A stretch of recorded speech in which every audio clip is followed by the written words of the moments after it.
Chandra. So I'm just going to do a little sample with the moon really quick to show you. It's actually pretty easy if you have the right tools. So I just have a small lightweight hammer because it'll end up hurting your wrist really bad if you have like a full-size hammer. Tape to hold down my design. I use wire nails that are 18 gauge, 3/4 of an inch, and make sure you get the actual wire nails and not the brads because you need the nail head to hold on to the string. I use super glue to hold the string in place once I get my design done. Needle nose pliers to adjust the nails if they're not exactly where I want them to be. Small scissors, but I actually prefer cuticle cutters to trim the string once I'm done.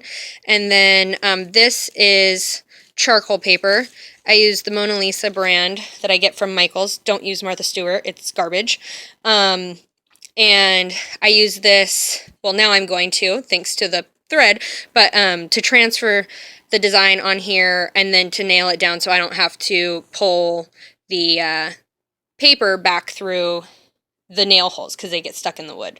So, oh, and then I use this thread that I get at Michael's or Joann's for any of my white designs, and then I just use DMC embroidery floss for the colors. So those are just the basic tools that I have, and then I'm gonna have my husband record the actual process in just the next video.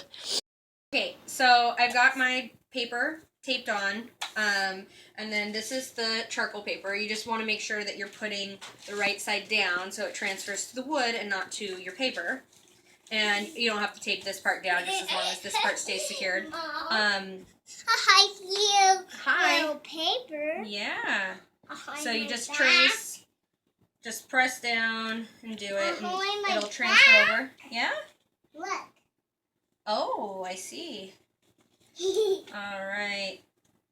And then if you don't want to spend the money on the charcoal paper, because it's like $9 for this one sheet, you can just press hard and it'll leave an imprint on the wood. Or you can do, go down here, you can put holes in paper beforehand on your design and then just nail through that and then tear the paper off. But that will still leave some paper stuck in the wood. But it's an option if you don't want to go this route.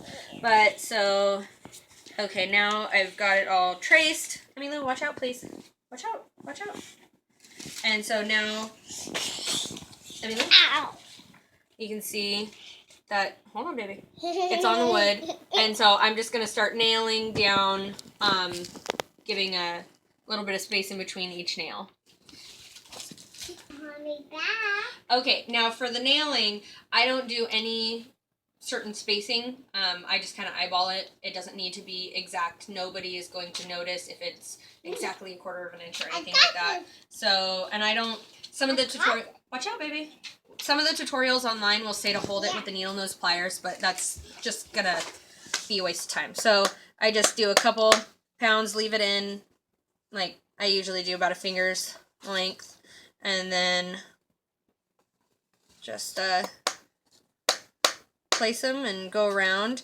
And then with this charcoal paper, I'm not sure since I didn't sand down this wood, I've only done it like this on sanded and stained wood, but you should be able to take a damp cloth and actually get the white off of it, so you won't have that design. Or if you paint, worst case scenario, just take your paint and cover the line and it won't show.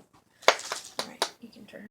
Nailed in. I just take my, I do most of my stuff with white, but this is the brand that I use for my colored thread.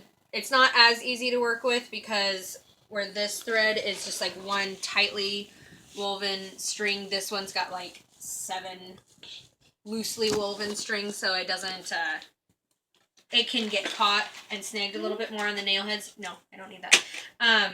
So I just make a little knot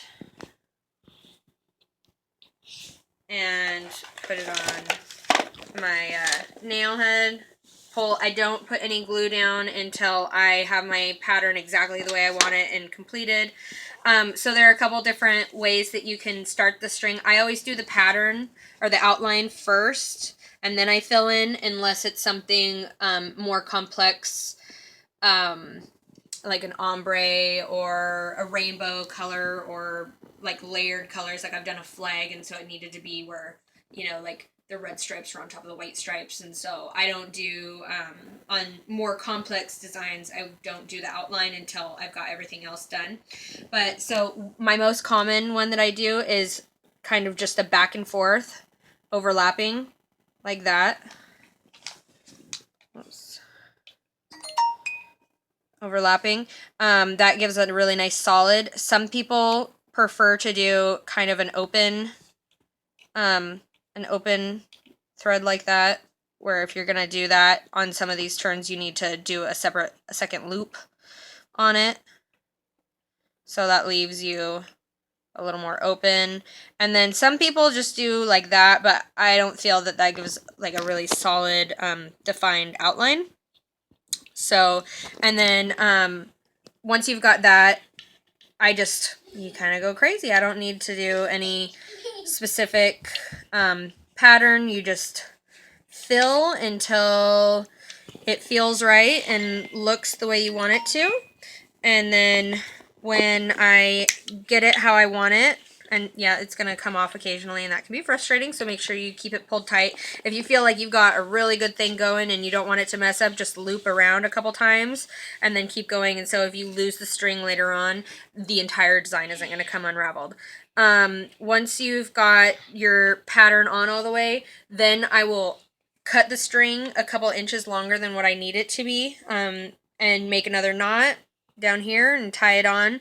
And then I just super glue the couple spots where I had the knots at, wait a few minutes, and then trim it off, and it's all done. And that's it.